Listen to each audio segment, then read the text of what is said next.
नमस्कार, मैं हूं मीनू शर्मा। स्वागत है आपका मनी 9 के prime time show money time में, जहां हम आपको बताएंगे पर्सनल फाइनेंस, बिजनेस, कॉर्पोरेट और पॉलिसी से जुड़ी बड़ी खबरों के बारे में। साथ ही हम आपको बताते हैं इस बुलेटिन में आपकी जेब पर क्या असर पड़ेगा इन खबरों से। तो चलिए शुरू करते हैं आज का मनी टाइम।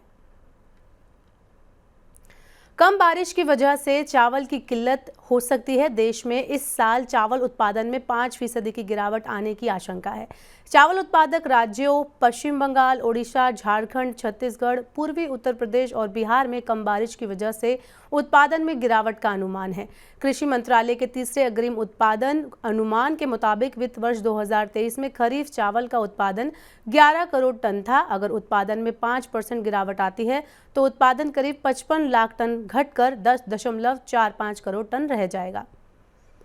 बाजार नियामक सेबी ने साइबर सुरक्षा को और चाक चौबंद करने के लिए शेयर बाजारों के लिए नए दिशा निर्देश जारी किए हैं। सेबी ने नए दिशा निर्देश तत्काल प्रभाव से लागू होंगे। नए दिशा निर्देश के तहत बाजार से जुड़ी सुविधाएं प्रदान करने वाले ढांचागत संस्थानों, शेयर बाजारों, समाशोधन निगम और डिपॉजिटरी को एक वित्त वर्ष में कम से कम 2 बार व्यापक साइबर ऑडिट कराना जरूरी होगा। साथ ही MII को अपने संरक्षित सिस्टम में मिली कमजोरियों की जानकारी NCIIPC को भेजनी भी अनिवार्य की गई है।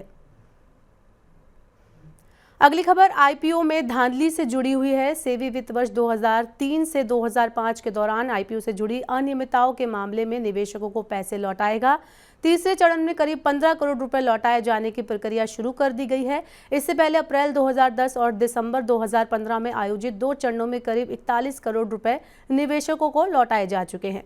साल 2003 से 2005 के दौरान आए 21 IPO में निवेशकों को शेयर आवंटित करते समय धांधली की गई थी। सेबी ने जांच के बाद गैर कानूनी ढंग से अर्जित आय लौटाने का निर्देश दिया था। अब खबर अदानी सबूत से जुड़ी है। अदानी हिंडनबर्ग मामले में सेबी ने सुप्रीम कोर्ट को 24 जांच में 22 स्टेटस रिपोर्ट सौंप दी हैं। 2 अंतरिम रिपोर्ट तैयार की गई हैं। अब इस मामले पर 29 अगस्त को सुनवाई होगी। अंतरिम जांच में अदानी की कंपनियों की 13 विदेशी यूनिट शामिल थी। सेबी ने FPI पर जांच 5 देशों के लिए जानकारी मांगी है। सेबी का कहना है कि इन विदेशी निवेशकों से जुड़ी कई संस्थाएं टैक्स हेवन देशों में स्थित हैं। इसलिए 12 FPI के आर्थिक हितधारकों की पहचान करना एक चुनौती बना हुआ है। देश में भरोसेमंद आर्थिक वृद्धि को सुनिश्चित करने के लिए महंगाई को काबू करना जरूरी है। वित्त मंत्री निर्मला सीतारमण ने कहा है कि लंबी अवधि तक ब्याज दरों से ऊंचे स्तर पर रहने से आर्थिक गतिविधियों पर प्रतिकूल असर पड़ सकता है। इसके अलावा उन्होंने ये भी कहा है कि इंग्लैंड के साथ फ्री ट्रेड एग्रीमेंट की घोषणा जल्द हो सकती है। इसके साथ ही UK और कनाडा के साथ भी FTA के लिए लगातार कोशिश हो रही है। यूरोपीय देश के साथ भी मुक्त व्यापार समझौतों पर बातचीत चल रही है। वित्त मंत्री ने कहा कि लचीला और एफिशिएंट सप्लाई चेन वाला इंटरनेशनल मार्केट हमारी ग्रोथ को जारी रखने में मददगार हो सकता है। नेपाल ने एक बार फिर भारत से प्याज खरीदना शुरू कर दिया है। भारत के प्याज निर्यात पर 40% शुल्क लगाने के बाद नेपाल ने आयात रोक दिया था, लेकिन त्योहारी मौसम से पहले बढ़ती घरेलू मांग को पूरा करने के लिए नेपाल ने भारत से प्याज का आयात फिर से शुरू कर दिया है।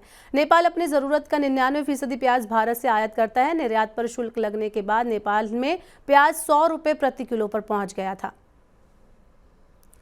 टीवी पर सट्टेबाजी का विज्ञापन दिखाने वालों की अब खैर नहीं होगी। एशिया कप और विश्व कप क्रिकेट जैसी बड़ी खेल प्रतियोगिताओं के आयोजन से पहले केंद्र सरकार ने ऑनलाइन सट्टेबाजी प्लेटफॉर्म का विज्ञापन करने या फिर उसके प्रकाशन के खिलाफ कार्रवाई की चेतावनी दी है।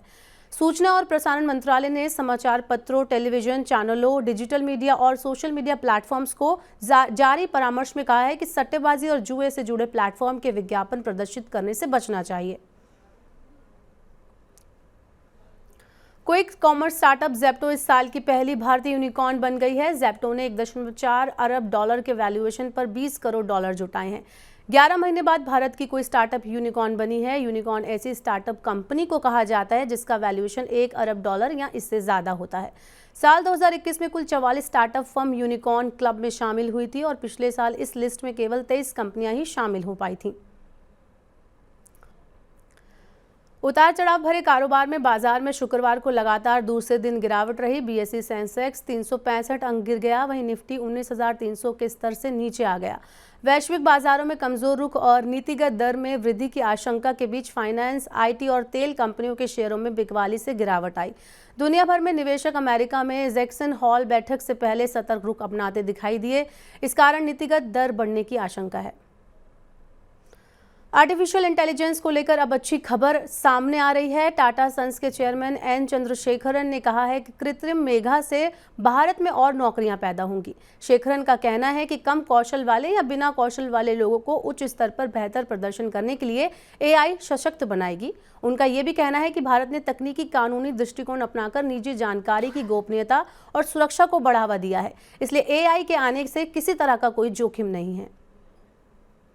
चलिए अब बताते हैं आपको आज की आखिरी खबर। 30 अगस्त को एक नया आईपीओ खुलने जा रहा है। ऋषभ इंस्ट्रूमेंट लिमिटेड का आईपीओ अगले हफ्ते बुधवार को बोली के लिए खुलेगा।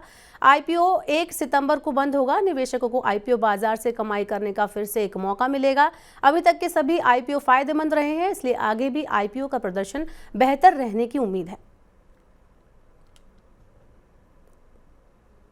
तो ये थी मनी टाइम में आज की बड़ी खबरें। अब वक्त हो गया आपसे विदा लेने का। अब आपसे होगी सोमवार को मुलाकात।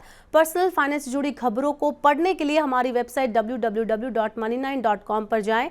यहां पर आप 7 भाषाओं में देख सकते हैं, समझ सकते हैं, पढ़ सकते हैं पर्सनल फाइनेंस से जुड़ी सभी खबरों को।